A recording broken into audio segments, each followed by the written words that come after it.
Good afternoon. I am Jenny Starr, and I'm the Health and Wellness Specialist for the Kansas City Public Library. And I would like to welcome you to our program today, Positive Childhood Experiences and Their Impact on Lifelong Mental Health. I'm really excited about our presenters today. Today we have Sandra Wallace, who is the Director of Mental Health Programs with Jewish Family Services.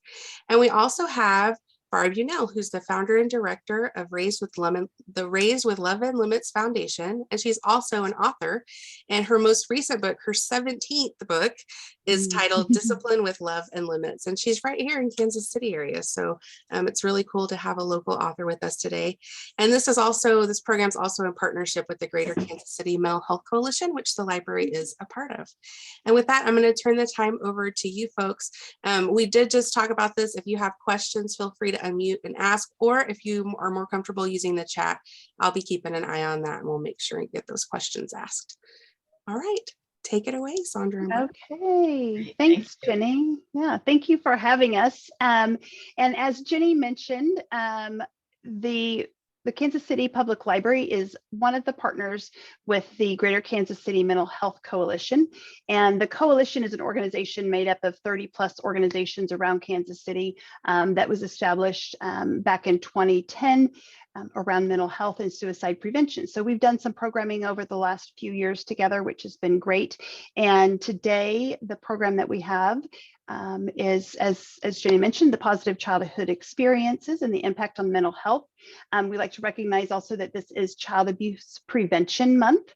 And so it made sense for us to be highlighting a program that would be talking about positive impact on our mental health.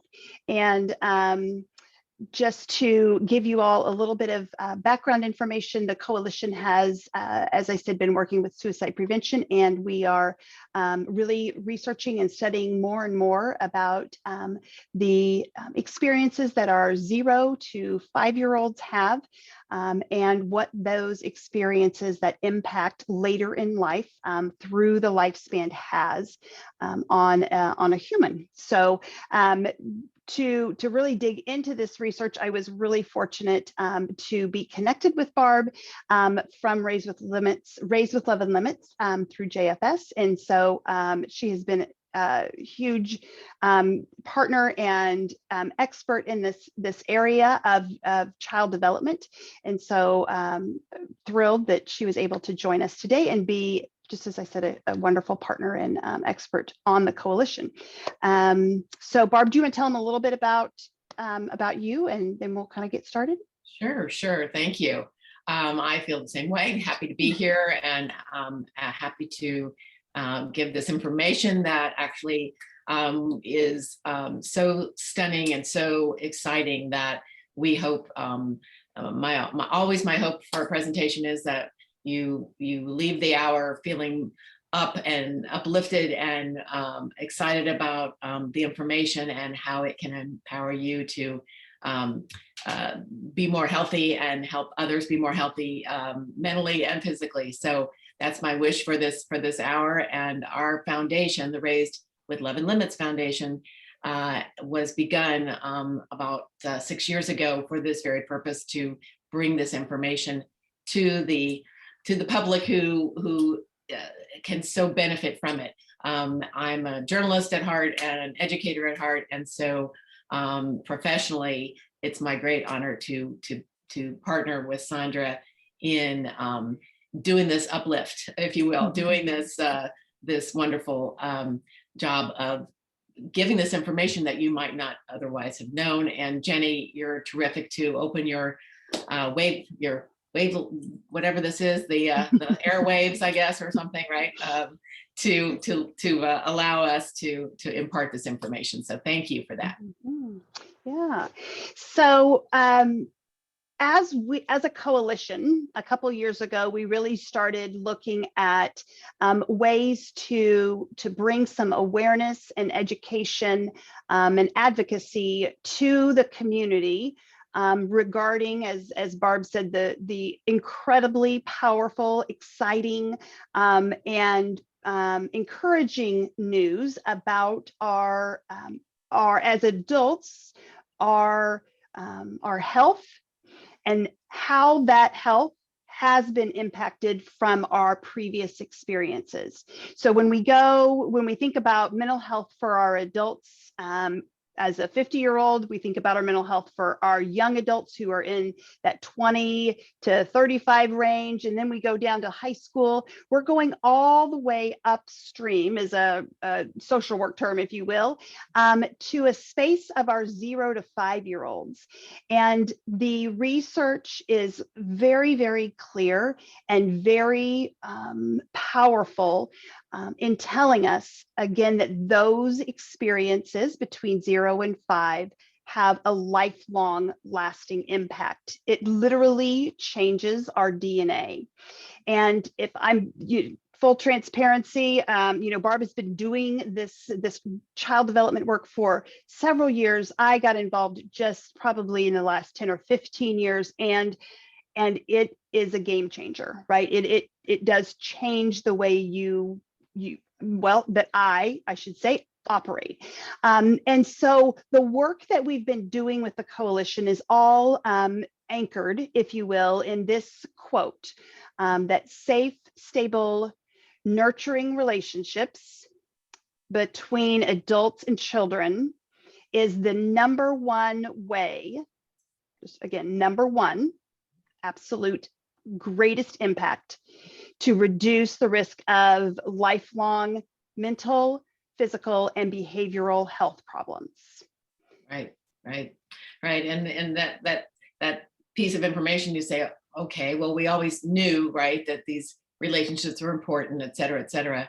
But I think we're going forward, we're going to show in some of this information how that works. And the exciting piece, I think, that we're going to be bringing together today is to say, all right, well, so if those relationships are so important, what do we do about them? And that is the exciting, I think, work that not only the Mental Health Coalition, Greater Kansas City Mental Health Coalition, but our foundation, the Raised with Living Limits Foundation, and others in this community are doing. And stay tuned. We're going to tease it right now, but we're going to be talking about how to make good on this this exciting opportunity to build those safe, stable relationships. And so we're going to hint at why it's so important here, and then give some tools, a few tools, take-home tools. Would that be take-home gifts? Is that what it is? I think so. Party favors. Let's call them party favors. There you go, party favors. And a little tip on that is that the line of our tagline of our foundation is parenting is healthcare. And so that's, again, I think weaves through this particular quote here that the relationships are the number one way. So then the question is, how and why do you do that? But we'll get to that later, right? Yeah, absolutely. Well, and this quote, I think deserves, well, it absolutely space, right? So as we think about this, again, Barb and I've been doing this work and this collaboration, so this kind of comes very naturally for us. This, to me, to some folks in the field, is very natural. However, for the scientists and the research, the neuroscientists and the researchers, to say that relationships are the number one game changer is what needs to be put on a billboard, right? Like, that has a lot of excitement and weight and energy. And it's something we can all do for free. Right? Exactly. And we don't have to have insurance. We don't have to have, we don't have to live in a certain zip code. Right. We don't need to have a particular, we don't need to be in a particular school, a particular hospital, any of those things. It is all anchored in this opportunity that we have as humans and as Kansas City, right? That this is the way that we can change the outcomes for our community as a whole, through beginning right with our 0 to 5-year-olds. And of course, those relationships go on and on and on, and we can be healthier and healthier and healthier. We can overcome any experiences that we had in 0 to 5 that have left or have changed our DNA. We can be resilient and overcome those. However, our really big goal is to be preventative rather, to establish this conversation and awareness and education with our 0 to 5 caregivers as a prevention approach. Right. It's somewhat like that. The information here is to help us, again, back to the feel better piece of this. It's like, oh, okay, so that's why it might be so hard for me to do, as a mom or a dad, who, listening to this might say, oh, I might understand. Again, no blame, no shame, no judgment, but giving myself grace, if you will, to say, all right, so I can learn and I can do better in terms of feeling better about my relationships, particularly knowing that the relationships matter so much. Again, we've talked, Sandra, a little bit about how in some ways that's empowering and in other ways it's frightening, right? Because I just yelled at my kid yesterday. Don't worry, we got you covered. You'll see later in the program. So I'm keeping you interested and to stay with us, right? Yes. Keep teasing later. Yeah. Yes. Well, and also, something else that's really important to this work, and as I've mentioned a few times, is that we're not making all of this up, right? We're not. It is all anchored in the research. So we wanted to just kind of take a minute to highlight some of that research for you, to show some of the organizations, yes, thank you, that are that have done the research, that have published a great deal of material and education, and that we've kind of done this back end work for you, right? Like, so you can gather this information from these resources, you can pull it and learn. But these are kind of the top 3 that we have synthesized, if you will, and put together for this work that we're doing as a coalition here in Kansas City. Obviously, the first one is the American Academy of Pediatrics, and their work goes back several years, and then they republished and reported, if you will, in 2021, updates on the information that they had published previously in 2018, which is exciting to see. The Center on the Developing Child is out of Harvard, and they have been doing some really great work over, again, several years regarding child development, and again, those early stages. And then also the CDC, that bottom box is, I didn't put their logo, I just put one of the tiles that talks about the impact that our early childhood experiences have on those later in life or lifelong health, mental, physical, and behavioral health outcomes. So that's kind of where our work is anchored. So I just want to be sure that, especially, working with Jenny and the audience that a lot of times come through the library, we want you to know where we're getting our resources and share that with you.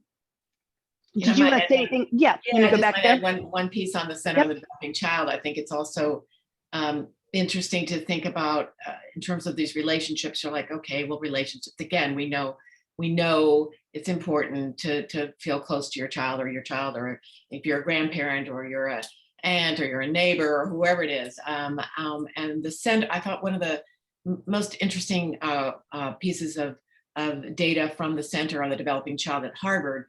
Again, their work has been around strategies and programs and research on, again, back to brain. We're going to be talking a little bit about that, but on what can make the difference, again, physically, emotionally, and mentally. And the pullout quote is at least one committed relationship with a supportive parent, caregiver, or other adult. So I just wanted to make sure we pointed out, you're seeing the American Academy of Pediatrics, and I've talked about your child, et cetera. It can be anyone who can create this relationship. Maybe it's the librarian, right, Jenny? That you feel this connection to. This supportive relationship is a parent, caregiver, or other adult is the single most common factor for children who develop resilience We all talk about resilience, overcoming adverse situations, which we all know we've certainly had our share of and are still having it. Executive functioning, which is problem solving and coping with stress. And back to that relationship with any safe, stable, nurturing relationship with an emotionally regulated adult who's there for us. And what's called self-regulation, again, the fancy term for being able to process how we respond as opposed to react to stressful situations. So that's a hardworking quote I just did, but I of all the millions and millions of dollars spent with the center on programs, I just think it's so, again, exciting to take it down to the real life level, if you will. So we can start doing that, in an hour when you get off the Zoom, anyway, wanted to add that reinforcement. Yes, absolutely. And I do believe we've got a video clip from Harvard that we'll watch here after just a little bit to kind of reiterate that. And also it'll also show folks how easily accessible those materials and that content is, that it's available for anyone in the community. So thanks for tagging that in there. So again, just a little bit more background, if you will, or information in regards to the research and some of the milestone markers with the work regarding childhood experiences and the effect on our mental, physical, and behavioral health later in life. Back in 1998, so just a few moons ago, the American Journal of Prevention Medicine really started digging into some of the work around childhood and household dysfunction. And they started really looking at the impact that the relationships within a household, how that impacted our young adults and our 40-year-olds, and then later down the road. And they really didn't know that was all going to happen, but that was one of the pieces that kind of came out of that. That's also when they started talking about discipline. And Barb, correct me if I'm wrong here, but and I'm going to pause, and Barb, you probably are going to correct me because I think I might have mixed that up. I think I might have spoken too soon about the Journal of Prevention Medicine. Is that the discipline piece? Well, in that year was the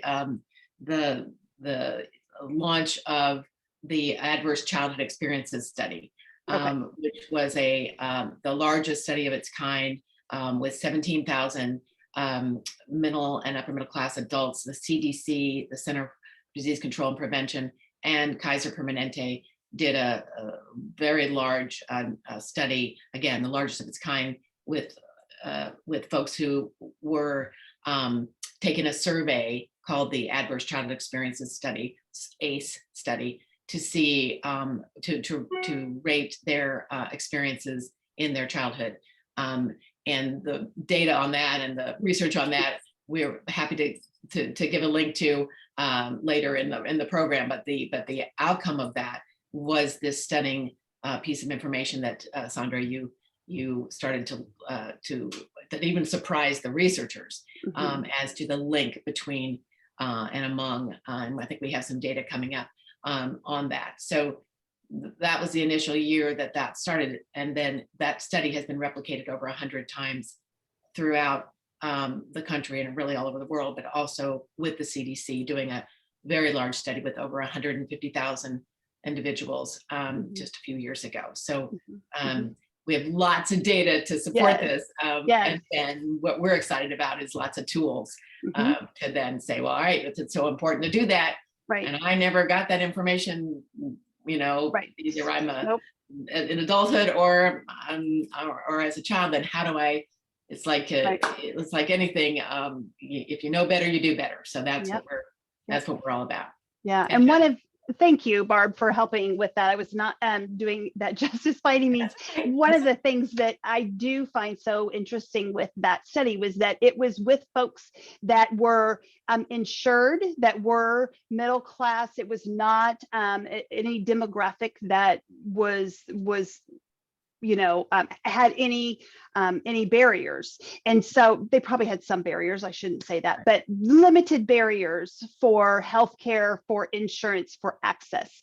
And yet the results still showed a significant impact on what and who and how their outcomes were later in life, which a lot of times, which was really, I think, another mystery, if you will, a little bit from the researchers. And then as we went into, 2013 is the next stamp on there, and that is when the term toxic stress became a little bit more mainstream. People started using that term to describe situations that someone would experience that were going on for a long period of time or reoccurring multiple times, right? So we know that a certain amount of stress is okay, but it's when it becomes constant, when it becomes recycling or reoccurring all the time or a majority of the time that we would consider it toxic stress. So that term kind of came in, and the research, of course, was that the toxic stress, especially in those 0 to 5 year olds, was one of the big pieces, the outcomes, right? Right. Yes. And I think that, it's really important to point out that it's not the stress itself, right, that is the situation, which I think lends itself to this data you just said about the fact of this initial ACE study. And I think there was a fervent replication of that study. I say fervent because people were really eager to see, all right, so what about other populations? What about across gender types, across income levels, across employment levels, across poverty standards, across racial barriers, everything that you could put up against some of this data. And again, since that time, again, a fascinating and exciting piece of, I think, empowering piece of information is no matter what the situations were, this study held. And that is because, back to what you said about the stress itself, it's not the stress itself, it's the impact of this prolonged stress of a situation, whatever the situation is, without, in the absence of, let's go back to that safe, stable, nurturing relationship, because that's what the data showed, is that when that could mitigate the stress so it did not become toxic, then you had different outcomes.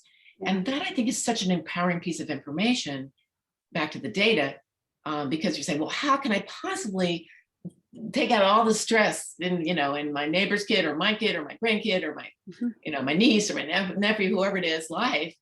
I mean, life is stressful. So there's positive stress, there's tolerable stress, and then there's this toxic stress. And then again, the mitigating factor to prevent the stress from becoming toxic, no matter where you live, work, and play, is this relationship. And that's why I think, back to this slide you're showing here, that's why the American Academy of Pediatrics revised their effective discipline statement, their policy statement, based on all this data, for the very first time, actually, showing that building this, it's called relational health, building these relationships, again, to prevent stress from becoming toxic. And as you show here on the slide, the CDC getting involved, et cetera, all these healthcare, when typically really before really the last 30 years or so, this was not seen as a healthcare issue. And now, certainly lately, we've been talking about mental health, every day. But I love that we're actually building parenting and parenting in the sense of adult-child relationships into this conversation, which is the new conversation. Right. Yeah. And that that adult-child relationship can be between a primary caregiver, being a parent, or it could be between a coach and a child. It could be between a teacher and a child, somebody in your faith community and a child, that when that relationship is safe, stable, nurturing, all of those things, and when that adult is available and attuned and with the child, then that is what reduces the toxic stress to make it tolerable stress and or ways to operate. So who doesn't want that, right? I know, yes, it's what we all need, and we all need it even more now than ever, in our tile world, right?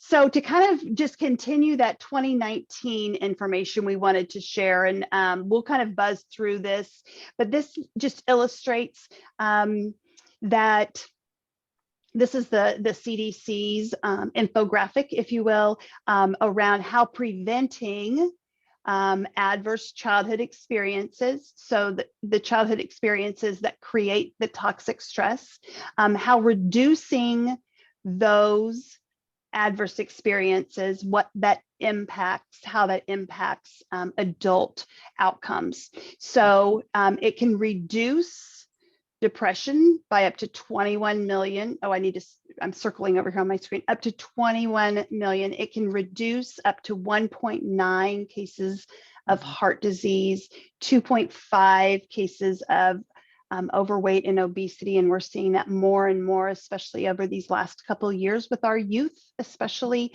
and not having as many opportunities for activity. And then you can see there's a whole list of, again, other health conditions that as we prevent or reduce the adverse childhood experiences in that 0 to 5, then that has the impact then later in life.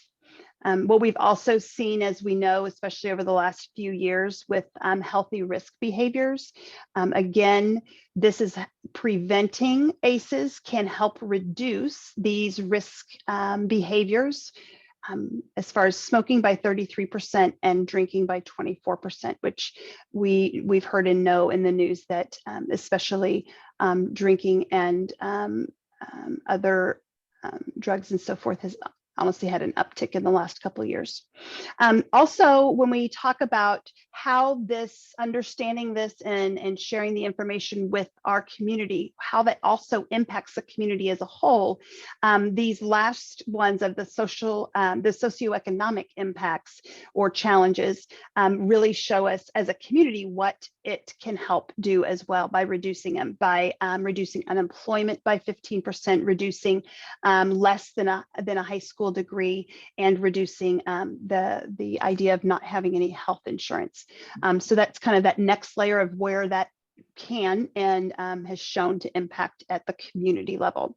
There's a lot of this was from 2019 and here it is 2022, which is hard to believe, but since then there's in addition, even more data points that are showing the impact that ACEs have in even more areas in regards to food insecurity, housing, again, the unemployment piece, risky behaviors. So there's even more information out there now as well. Anything you want to add to that, Barb?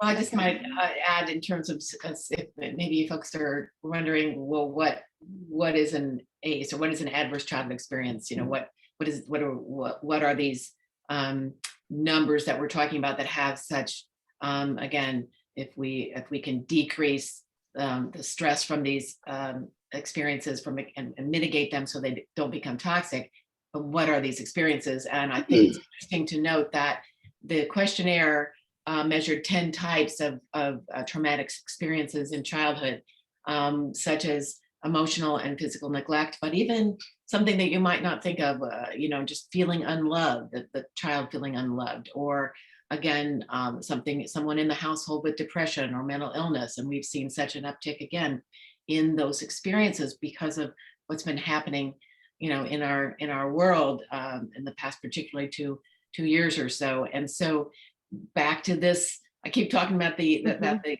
antidote to this, but these experiences happen, and sometimes the experiences themselves can't be prevented, but the relational health that we've been talking about can help to lower the stress of them to prevent them from becoming toxic. So they weren't necessarily some of the events, like some child's been in a fire, or a child is in some sort of quote unquote, larger experience. The data shows that 2/3 of the population in our country have at least one ACE, adverse childhood experience, and 87% of those folks have 3 or more. So there are more people in our culture experiencing adverse childhood experiences than do not. Yeah. And that is a really important piece, because the data then from the American Academy says the children's exposure to adverse experiences, again, I just named 2 or 3 of them, but is the greatest unaddressed public health threat of our time. So when we see some of these news items on whatever is happening, I always think ACEs and relational health. I always think, where is that safe, stable, nurturing relationship, or where wasn't there that? And so it translates to the fact that these the toxic stress piece and the ACEs are really so prevalent in our culture. As I said, more have ACEs than don't. We'd love to work on those big issues, right, in terms of preventing some of these problems, et cetera. But what the important piece to me, and to the work that we do together here collectively, is that that we can do something about lowering that toxic stress, or lowering that stress so it doesn't become toxic. So if you're interested in looking at the ACE study, you might find that questionnaire interesting. And again, you can we have a link, I think, in some of the data to take yourself and to see where you fit into that. And then this information hopefully will be supportive, and we have some tools to give you for that as well. Yeah. Excellent. Yes, absolutely. And so we'll just kind of buzz through this quickly. I do know that since this is being recorded, if you're watching this at a different time, if you hold your device up to the QR code over here, then it will take you directly to this study from the Center of Developing Child at Harvard. And this talks about the community elements of that. It takes all of us, right? It's not just the household or the space where a child is growing up that has the impact. It is a community-wide public health initiative, is really and crisis with healthcare. So this kind of takes a look at the whole community as collectively. So I'm going to kind of keep going a little bit so that we can get to some of the little tools and so forth.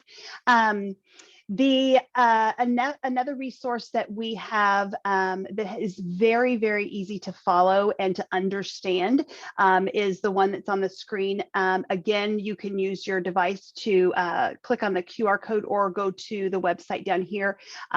We know that our audience for this program is wide-reaching and probably a little bit of different experiences and different lanes that you work and play and live in. So we want to be sure that you have some information and resources that could meet the need of where you're at.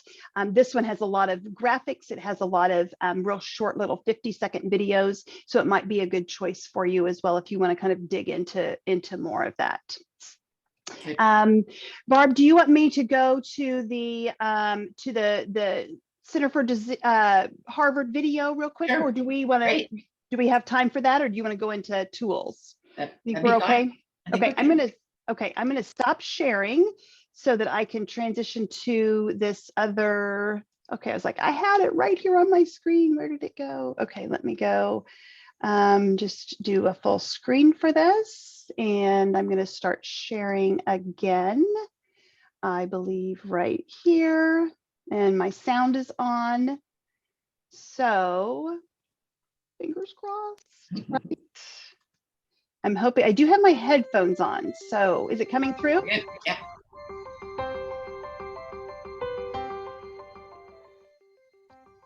Learning to deal with stress is an important part of healthy development. When experiencing stress, the stress response system is activated. The body and brain go on alert. There's an adrenaline rush, increased heart rate, and an increase in stress hormone levels. When the stress is relieved after a short time, or a young child receives support from caring adults, the stress response winds down and the body quickly returns to normal. In severe situations, such as ongoing abuse and neglect, where there is no caring adult to act as a buffer against the stress response stays activated. Even when there is no apparent physical harm, the extended absence of response from adults can activate the stress response system. Constant activation of the stress response overloads developing systems, with serious, lifelong consequences for the child. This is known as toxic stress. Over time, this results in a stress response system set permanently on high alert. In the areas of the brain dedicated to learning and reasoning, the neural connections that comprise brain architecture are weaker and fewer in number. Science shows that the prolonged activation of stress hormones in early childhood can actually reduce neural connections in these important areas of the brain at just the time when they should be growing new ones. Toxic stress can be avoided if we ensure that the environments in which children grow and develop are nurturing, stable, and engaging.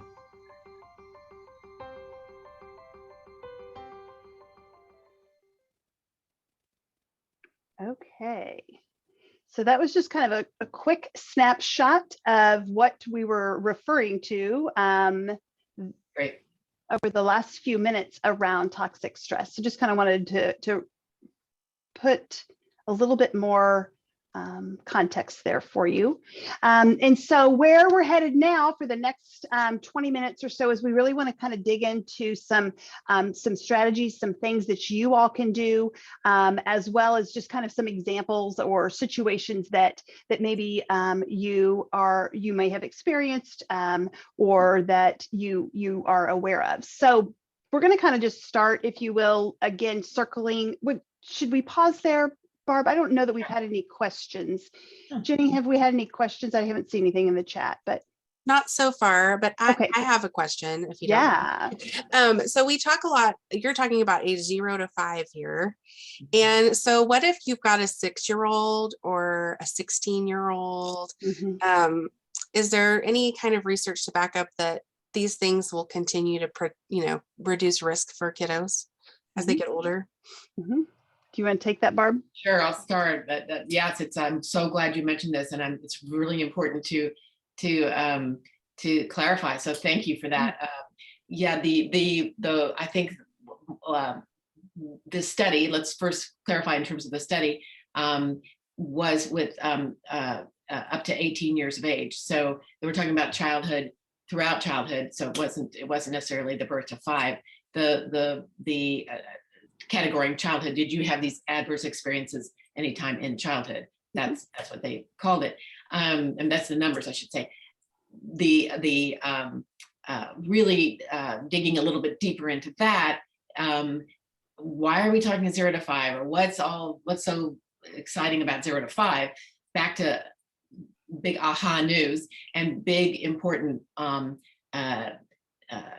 clarification is that the earlier, as Sandra said, the earlier that we can build these synapses, and as that video showed, these synapses in the brain through these relationships, through this nurturing, through the stable, consistent support that we give little folks, the less toxicity to their heart, to their brain, to their body, just the time, as this video said, when they're growing new ones. So 0 to 5. Again, this is a percentage, 90% of the brain's foundation, important word there, foundation of those architecture is laid down in those early years. And again, that's just basic brain health. Now, that's still that brain, our brains, even today, right? We're still building new pathways and hopefully not pruning too many out, but building more connections. And so up till around the age of 28, particularly, that brain is very, very active in terms of our brains of building these new pathways. So to your point, about the 16-year-old, yes, there still is activity going on, and absolutely there are new, I hate to put in the old dog do tricks thing, but there you go. Not like 16 is old, but no matter what age you are, there's still opportunity for creating resilience, emotional regulation, the executive functioning, things like that. It just gets harder, is what this video is showing. It could be more difficult to do that if these habits have been built up in other ways, if there's not been any coping skills. So the 0 to 5 is optimum because of so much brain growth happening during those years. And at the same time as those 0 to 5 years, the other amazing thing is that there is so much testing and trying out of the environment and learning, just like we know, right? What do they call them? The terrible twos for nothing. I mean, the kids are exploring and trying to figure out what are rules and what aren't, and do I have boundaries and what do I not? And so that's the time when we have so much opportunity to help to be that safe, stable person in a child's life, to help them see how to navigate life safely and joyfully. Right. So that's the piece of the 0 to 5. I'm so glad you mentioned that. But yeah, this is an equal opportunity adventure to build those relationships. Well, and thinking about the 16-year-old that is still kind of pushing boundaries and still testing the waters, right? And even a 21, 22-year-old, a young adult who is trying to figure out some adult choices, they're still testing. However, just as you said, they have built up some responses and some habits, if you will, that their first response might be this.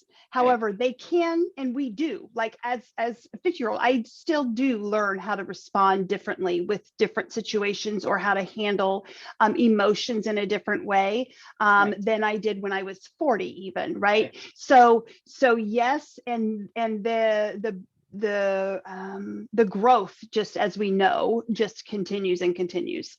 It just, as you said, Barb, it just might take a little bit longer, or it might be, it also has to be so intentional. Like it has to be so intentional, I guess is the word that I always think of. Yeah, so focus. Yeah, focus. Yep. Right. That's the word, focus. I don't always have that word. Well, the other piece about all of this, and I'm really glad you brought it up, is that I think there's back to why this conversation is so critical, is that the stress piece, the brain health, the video like we saw, in terms of what the impact on the brain or the heart or cortisol or adrenaline or things like that. These situations play out all through our lives. And so if you haven't learned those coping skills, you as an adult, again, that's where I think we are seeing so much growth in the counseling area in today's culture, where people are seeking out, they're saying the rise in all of those, the data that you saw there in terms of depression and anxiety, and even with children, there's a new policy statement that just was sent out this week on screening children from I think it's the age of 4 on for mental health issues as a baseline in pediatrics, understanding that social emotional issues have played such a part in our mental and physical health. So I think there's a new awareness in what we're talking about, and as we talk about it on the prevention side, it's really, we like to say, I think Sandra and I feel the same way, and I'm sure you do, Jenny, too, and the library does, on the education side. Again, you know better, you do better, you feel better. And I think that's how I'd like to think about the fact of I'm struggling coping with whatever the situation is. Again, saying, well, how can I get some information or some support or some help? And we're going to talk about that, no matter what age you are. Right. Yeah, absolutely. So I'll start sharing my screen again. And honestly, this is just a visual that to really represent again, that it is all of a human space, right? It's in the family systems and the family structure that support. It's within their school settings, and whether that's in a preschool setting or it's in a university setting or a trade school setting, that there is still those opportunities for relationships, those opportunities for building those skills, and the community as a whole. So collectively, as a unit, as a Kansas City unit, we have this opportunity. And so, speaking of opportunities, Barb had shared this example, if you will, with me, and I just loved to think about it. And that if you have an opportunity to interact with a child 4 times an hour, so those opportunities could be if you are in a space in a helping field of as a nurse or a caregiver or an educator, that is going to happen 100 times in an hour, right? Or librarian, right? Yes, librarian, yes. Or if you are in the community, right? Just within the community, there's a really good chance that you could interact or could be in the same space as a child up to 4 times an hour. Just to interject on that part, did you see the video? Did you see the news piece about the little child with the grocery store helper? No, news piece, but it just made me think of this. 4 times an hour. There was the little child, again, a preschool age child, was going to the grocery store. I think she was more like 5 or so, and always interacted with this same person at the grocery store. And anyway, they became fast friends, and birthday presents and birthday party, and all of this stuff. So you don't know, right, who it's going to be, Yes. So Yes. Oh, that's awesome. An hour. Yeah, I know. Yeah, we need to hear some more of those stories. That's awesome. And so then if we think about 10 hours of a day, so that would be 40 times of a day. 7 days in a week gets it to 280 times a week.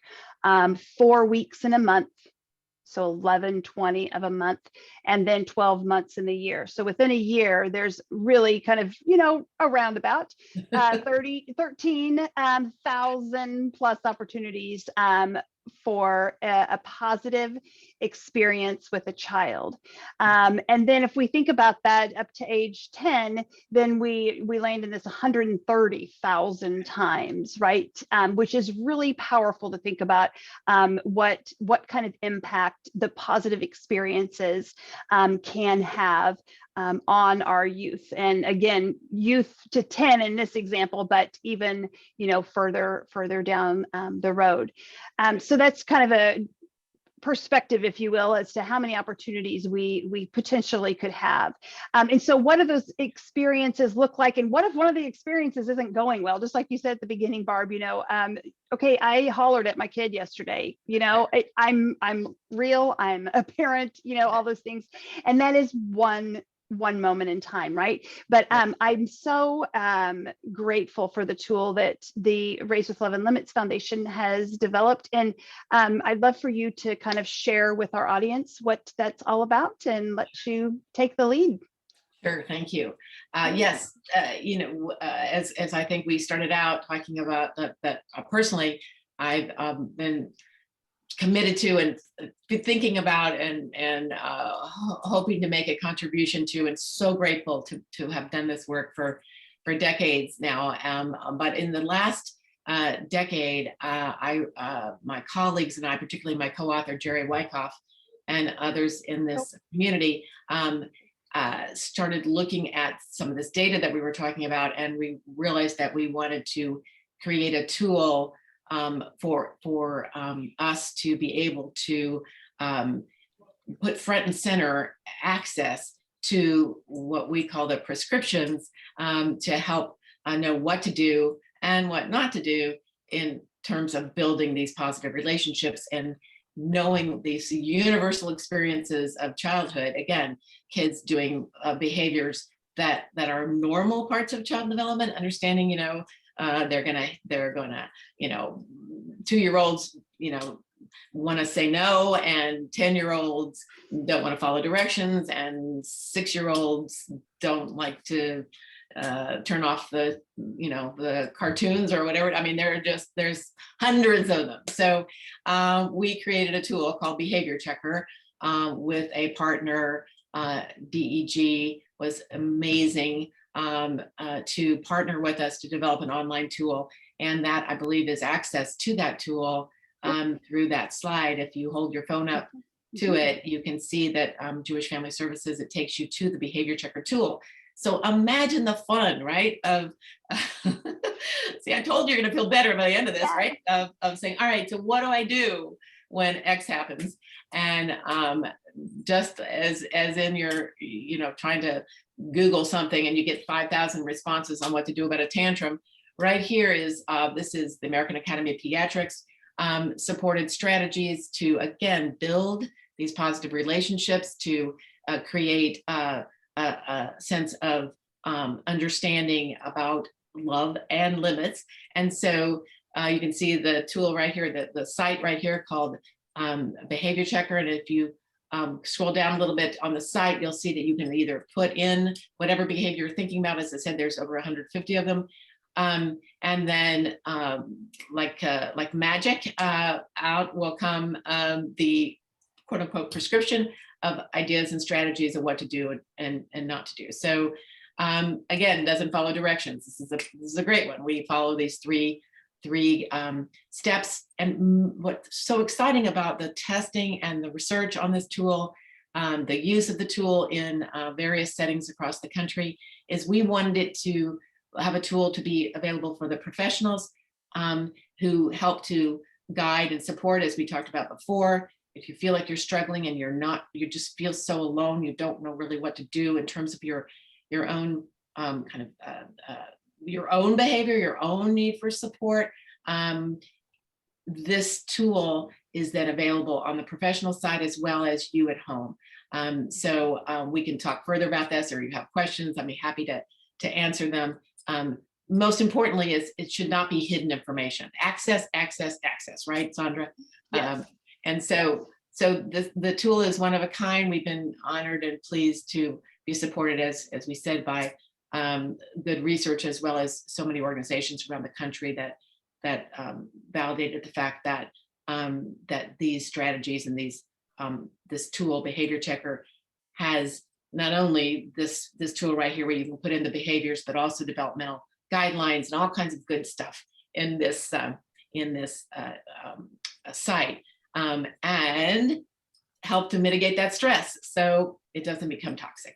Again, as I call it, a gift with purchase. You can get the strategy and help prevent a stroke at the same time. Yes. I don't know anything for the price of zero that you can get that does such a thing. So yeah, we're smiling and laughing because we're so excited about it, right, Sandra? But we know it's serious. When you got that tantruming child in the Walmart, parking lot, it's not funny. So we are with you 100% on the stress that this causes, and so we're here to help. And so if you didn't capture the QR code earlier, I just put that back up on the screen. This, just to clarify too, Barb, that it's not a subscription. You don't need to pay 99 cents a month. It is, which is something so incredible that your foundation has provided this. And just like you said, the access, we know that access to education and to learning and to healthcare, all of those things sometimes come or are barriers, right? And so there are no barriers. There's no catch, which I was like, wait a minute, there has to be something. There's nothing. So take a look. And I might add, through the generosity of the donors who have helped us create these tools and to offer them to the world, if you will. Well, yes, absolutely. And so that's the miracle of it all. We just keep thinking, well, why hasn't anybody done this before? Because we were looking around for this tool, and that's what we get back from a lot of people who say, well, I wish I had this when I was raising my kids, or I wish, it's like, well, now you do. Give it to you. Yes. Give it away. It's like water. We want it to be like the water fountain. Just take a drink. Absolutely. And the coalition, the Greater Kansas City Mental Health Coalition, there are the host, or the parent, if you will, of that is JFS, Jewish Family Services, which is who I work for. So they have this license with behavior checker. So that's why at the top, in the top right corner, it says for families of JFS. That's where that QR code goes. But as Barbara, shared, there's dozens and hundreds of organizations across the country that use this, and they're all kind of tagged with their organization, which is great to see. So those are, or that is one of the tools that we wanted to share with you. Once you get in there, it'll be a rabbit hole. You'll dig and dig and dig, and it's pretty powerful stuff. So I think at this point we're kind of wrapping up. We're coming to the end. I will stop sharing for just a minute. We do have, and Jenny, I will send to you a PDF, and I might be able to put it in the chat, but the chat during the recording isn't available. Is that correct? Might be easier. Yeah, I mean, they won't be able to see the chat when they watch the recording. So if you can send me, I can make sure it gets added. Yeah, I can just send, and what I was going to reference is we have a document with all of the research articles and so forth that we referenced either in the program today, and dozens more. There's about 20 different references and resources there for you. So we will get that to Jenny, and I really appreciate, Barb. Thank you so much for helping me. It's been so fun. Thank you. And thank Jenny. Thank you for the library for allowing us to talk about our favorite subject. Yes. It's definitely easy to talk about. And we really wish all of you a wonderful afternoon, morning, day, night, hours ahead. Stay safe out there. Yeah, and well, thank you so much, Barb and Sandra, for presenting for us today. I really love how you took some information that could be kind of complex if you had to dig it out of research yourself and simplified it, and then shared some tools that we can use right away. Just anecdotally, my little sister, I shared with her the behavior checker for her son, and she found it to be really valuable, especially the self-talk part, of like calming her own mind before engaging in a situation. So just that's an anecdotal example of how it really works in real life.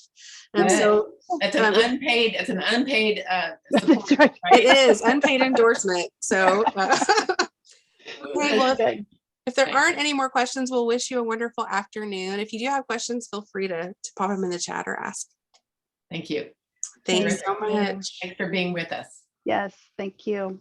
Thank you.